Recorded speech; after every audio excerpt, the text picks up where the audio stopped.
Chapter 20 Section 4 13 Alluvium. Under this name are included 1.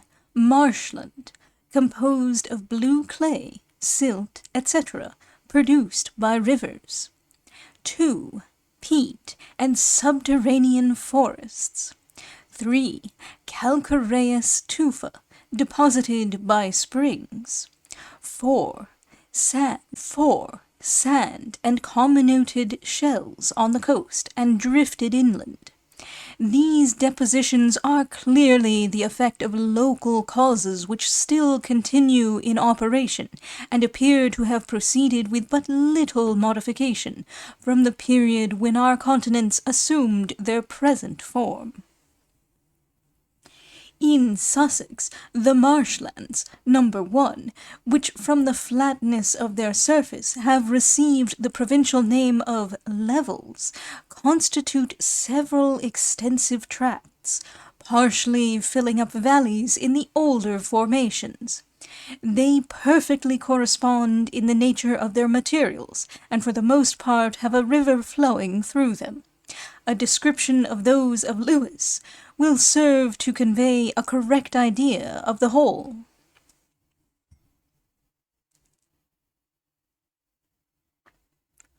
Lewis levels, having already been noticed as constituting... Oh my goodness, I'm stumbling tonight already. Lewis levels have already been noticed as constituting a flat, marshy tract, through which the River Ouse winds its way to the British Channel. Tradition, ancient records, and the names of several hamlets, situated upon its borders, lead to the opinion that in distant ages it was covered either by an arm of the sea, or an inland marine lake, which extended up the country far beyond the town of Lewis, the site of the cliff being buried beneath its waters. During the last century, and before the present improved state of the navigation of the Ouse, the levels were annually exposed to extensive inundations from the overflowing of the banks of the river, the rise, and other eminences, forming islands in the midst of the lake. A section of this alluvial deposit exposes 1.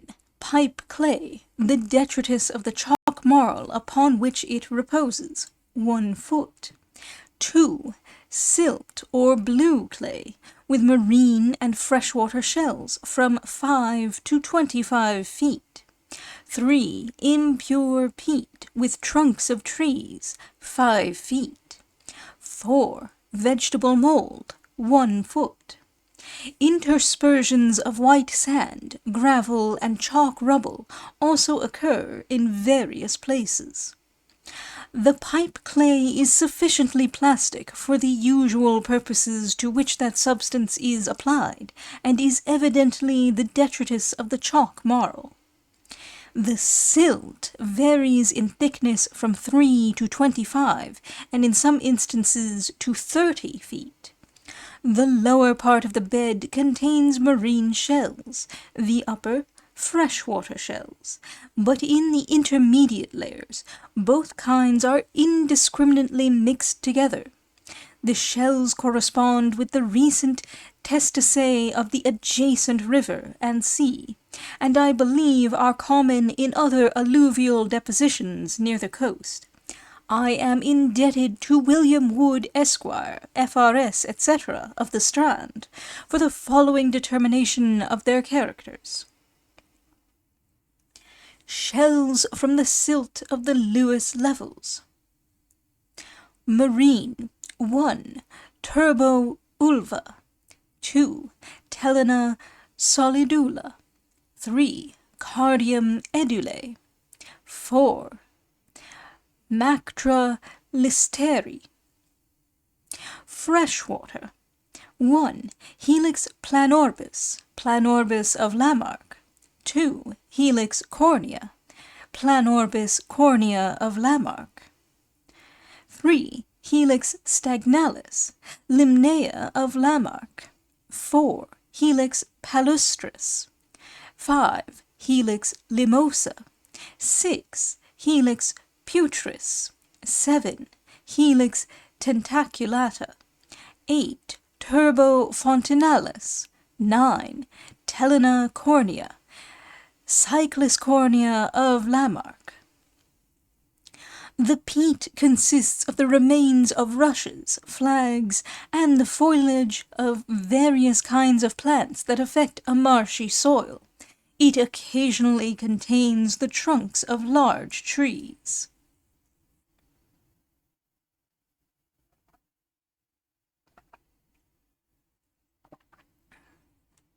The alluvial deposits above described are clearly of very remote antiquity, as is evident from the superficial situation in which ancient coins, etc., have been found. On the west side of Glynde Bridge, a paved Roman causeway was discovered lying about 3 feet beneath the turf, upon a bed of silt 20 feet thick. And in forming the new road across the levels from Ranscombe to Benningham, a coin of Domitian was found immediately beneath the turf. From these circumstances we may infer that the formation of the levels was antecedent to the Roman advent, and that since that period they have not received any material addition. They also afford an interesting example of the gradual conversion of an extensive basin of salt water into a freshwater lake, and of the transition of the latter into a narrow river, which now flows through a fertile tract formed of the detritus of other strata, brought in remote ages from the interior of the country, and deposited in a valley of the chalk formation. 2. Subterranean forests. The occurrence of large trees beneath the surface of the earth, with their leaves, roots, and even fruits, more or less preserved, attracted the attention of philosophers at a very early period.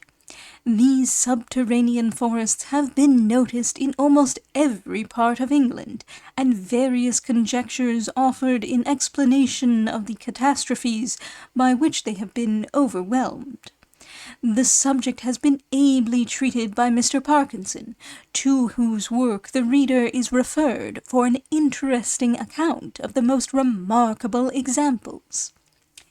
The trees are chiefly oak, hazel, fir, birch, yew, willow, and ash. In short, almost every kind that is indigenous to this island occasionally occurs. The trunks, branches, etc., are dyed throughout of a deep ebony colour. The wood is firm and heavy, and sometimes sufficiently sound for domestic use. In Yorkshire it is employed in the construction of houses. Several accumulations of this kind have been discovered on the coast of Sussex, occupying low alluvial tracts that are still subject to periodical inundations. At Felpham, near Bognor, on the 25th of October, 1799, a submarine forest was laid bare by a northeast hurricane. It was situated about 5 feet beneath the surface, but neither its thickness nor extent could be ascertained. Notwithstanding, there can be no doubt that it pervades the Felpham levels, probably as far as the village of Barnham. Large portions of the trunks of trees and heaps of reeds, oak leaves, etc., matted together, were observed, permeated throughout with a bituminous stain. This storm also exposed on the strand, at low water, upwards of 40 large oak trees, lying with their heads toward the southeast. The body of the largest measured 4 feet in diameter. The wood was extremely black, and emitted a strong sulphurous smell during combustion.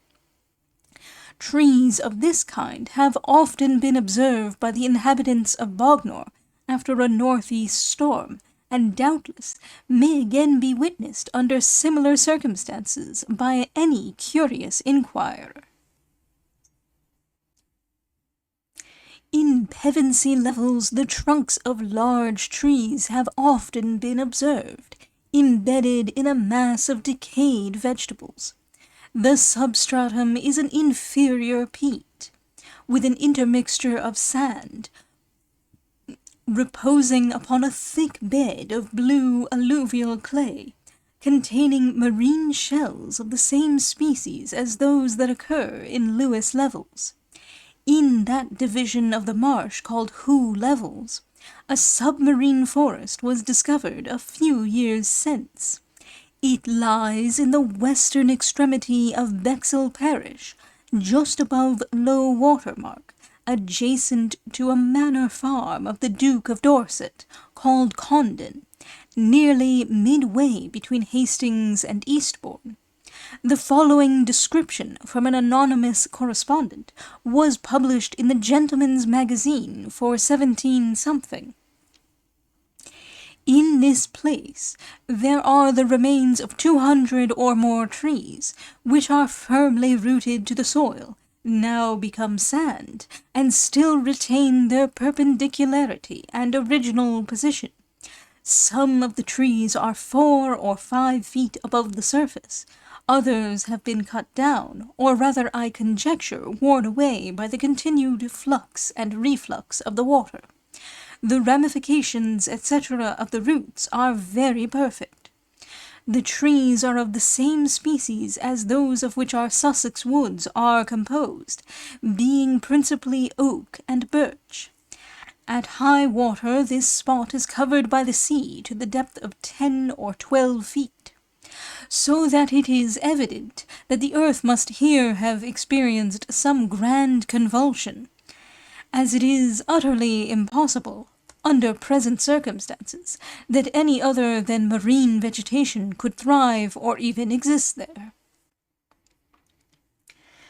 The adjacent country inland is a marsh from which the sea has been expelled, and is now kept out with great difficulty, and at a vast expense, and there is no woodland nearer than 4 miles on the hill adjoining these levels. The marsh called the Wish, near Eastbourne, chiefly consists of peat, of the same character as that of Pevensey,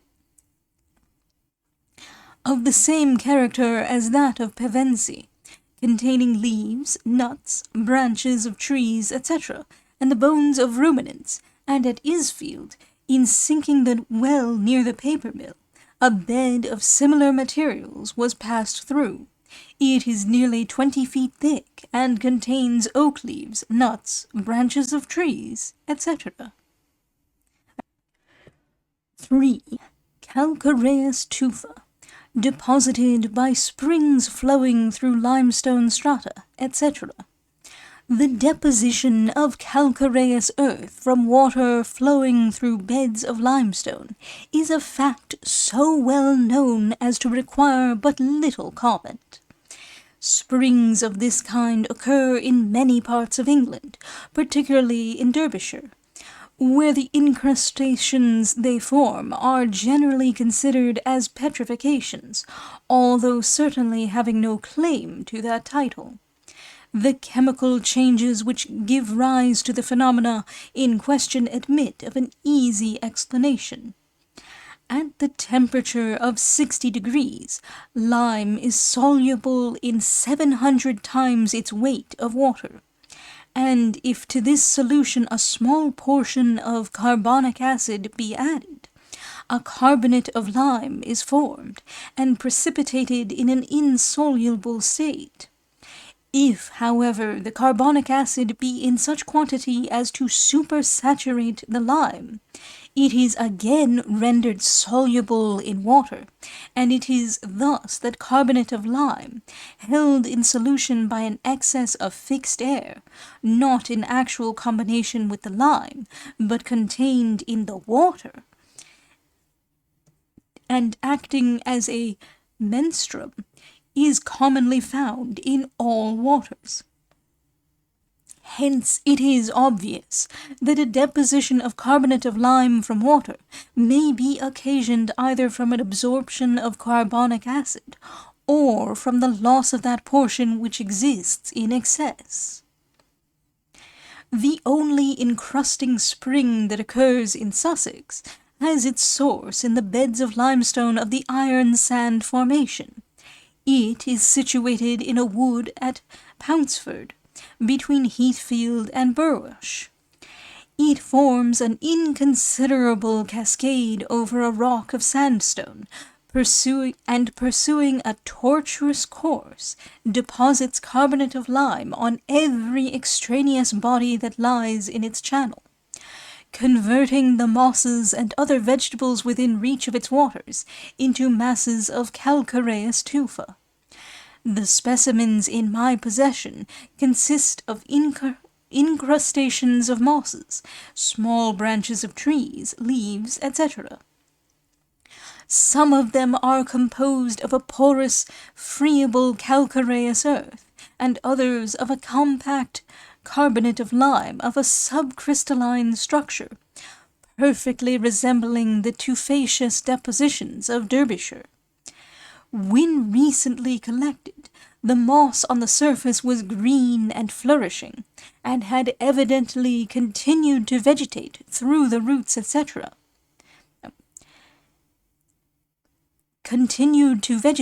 Although the roots, etc., were completely embedded in the stone. I have not been able to obtain any of the water for analysis, but it is evidently possessed of very considerable lapidescent powers, and might doubtless be applied to the same ingenious purposes as the waters of Tivoli and the baths of St. Philip in Tuscany.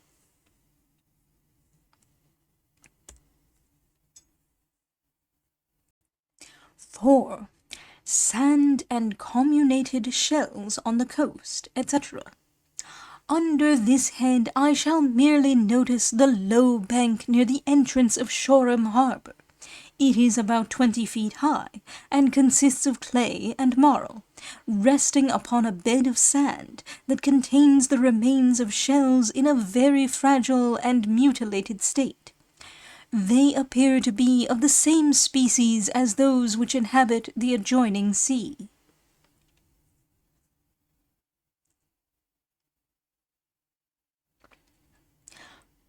Present effects of the ocean.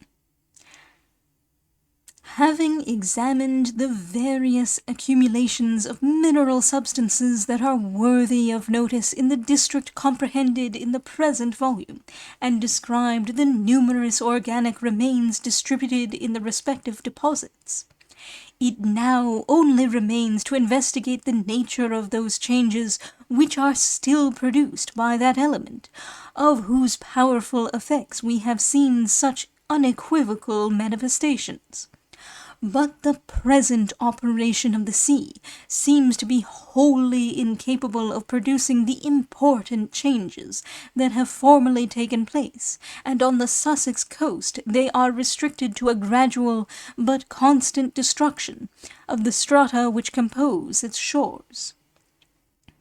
The encroachments of the sea along the coast of Sussex have continued incessantly from time immemorial, and when so considerable as to have occasioned sudden inundations, or overwhelmed fertile or inhabited tracts,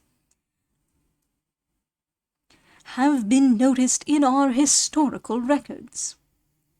In the Taxatio Ecclesiastica Angilae et Valiae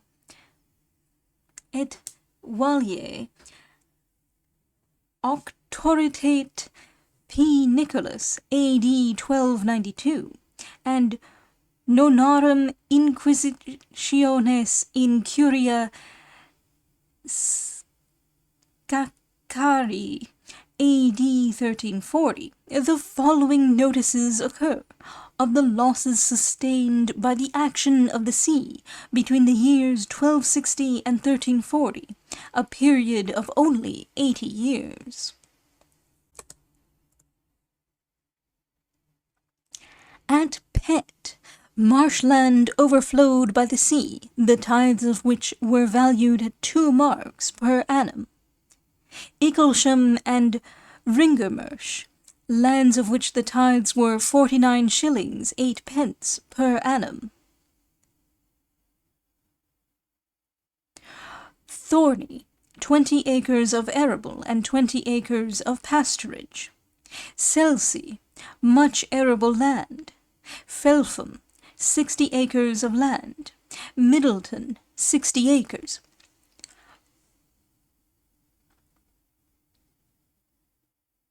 Brighthelmstone, 40 acres. Aldington, 40 acres. Portslade, 60 acres. Lancing, land the tithes of which were 44 shillings 6 pence per annum. Siddlesham and West Withering, much land. Hoove, 150 acres. Terringe, land the tithe valued at 6 shillings 8 pence per annum. Burnham, 40 acres. Hees, 400 acres. Breed, great part of the marsh called Gabergess. Salehurst and Udemer, land the tithes of which were valued at 40 shillings per annum. At Brighton, the inroads of the sea have been very extensive. In the year 1665, 22 tenements under the cliff had been destroyed, among which were 12 shops and 3 cottages, with land adjoining them.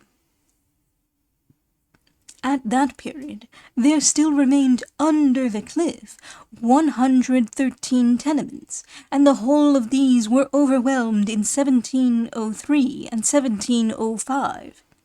Since that time, an ancient fort called the Block House, with the gun garden wall and gates, have been completely swept away, not the slightest trace of their ruins having been perceptible for the last 50 years. At the present time, the whole line of coast between the embouchure of the Arun and Emsworth Harbour is visibly retreating, and the means adopted for its prevention have hitherto been attended with but little success. The process by which this destruction of the coast is effected is sufficiently obvious. By the incessant action of the waves, the cliffs are undermined and at length fall down, and cover the shore with their ruins. The softer parts of the strata, as chalk, marl, clay, etc., are rapidly disintegrated and washed away, while the flints and more solid materials are broken and rounded by the continual agitation of the water, and form those accumulations of sand and pebbles that constitute the beach, and which serve, in some situations, to protect the land from farther encroachments. But when the cliffs are entirely composed of soft substances, their destruction is very rapid, unless artificial means are employed for their protection, and even these, in many instances, are but too frequently ineffectual. From the period when our continents assumed their present form, Phillips' Geology, edition 1822, page 4. Tradition, ancient records, and the names of several hamlets, Hamsey, Landport, etc. It occasionally contains the trunks of large trees. In widening the bed of the Ouse, trees, each containing a load of timber, were discovered. Cook's Topography of Sussex. Upon a bed of silt 20 feet thick, a large brass of Antoninus Pius was found near it.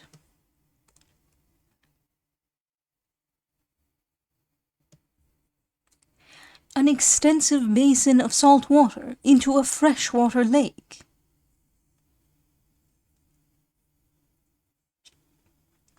This conclusion naturally results from the occurrence of marine shells in the lower beds only, and of freshwater in the upper, the two being intermixed in the intermediate layers. Since the experiments of M. Baudin have shown that if freshwater mollusca be suddenly introduced into seawater, they die in a very short time. But if the fresh water is very gradually impregnated with salt, they will live in it when of the strength of seawater without any injury. The same experiments repeated on freshwater mollusca gave similar results. See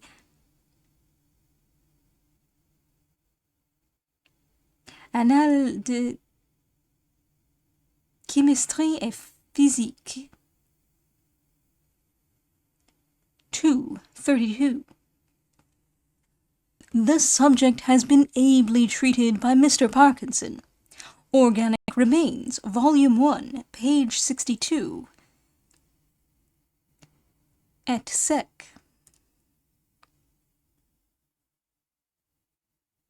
And doubtless may again be witnessed under similar circumstances by any curious inquirer. Communicated by the late Reverend J. Douglas, F.A.S., of Preston. The marsh called the Wish near Eastbourne chiefly consists of peat of the same character as that of Pevensey, containing leaves, nuts, branches of trees, etc., and the bones of ruminants. In 1817, Thomas Smith, Esquire, F.R.S., discovered in this alluvial bed the bones of a species of boss, and precipitated in an insoluble state.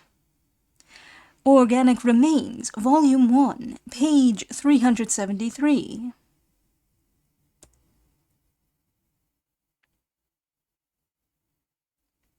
The only encrusting spring that occurs in Sussex has its source in the beds of limestone of the Iron Sand Formation. The existence of an encrusting spring in Sussex was first made known to me by Mr. Daniel King of Lewes. It is situated in a wood at Pounceford. Pounceford is the name of a farm in the possession of Mr. Edward Symes. In passing from Heathfield to Burrish, it lies to the right of the road, and may readily be found by inquiring of the keeper of the turnpike gate. The same ingenious purposes as the waters of Tivoli and the baths of St. Philip in Tuscany. At the baths of St. Philip in Tuscany, a manufactory is established, where casts of medals and bas-reliefs are formed of calcareous tufa. The water is propelled from a considerable height into a large vessel, and being interrupted in its fall by a wooden cross, is separated into a fine spray and dashed against the moulds of the medals, which are placed round the sides of the vessel. By this means excellent impressions are produced. See Organic Remains, Volume 1, page 363. The waters of the Ouse also contain a considerable proportion of calcareous earth. A wooden pipe, which had for several years been used for the conveyance of water from the paper mill at Lewes, had its interior coated with a very compact carbonate of lime, nearly 0.4 inches thick. They appear to be of the same species as those which inhabit the adjoining sea. On the authority of Thomas Smith, Esquire, F.R.S., of London, a period of only 80 years. I was favoured with this notice by the late Thomas Woolger, Esquire of Lewes.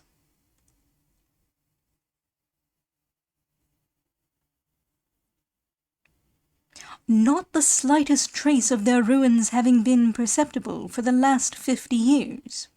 Lee's History of Lewes and Brighton.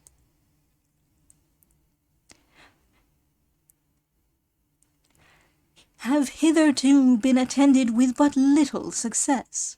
Dalloway's Western Sussex, Volume 1, Plate 55.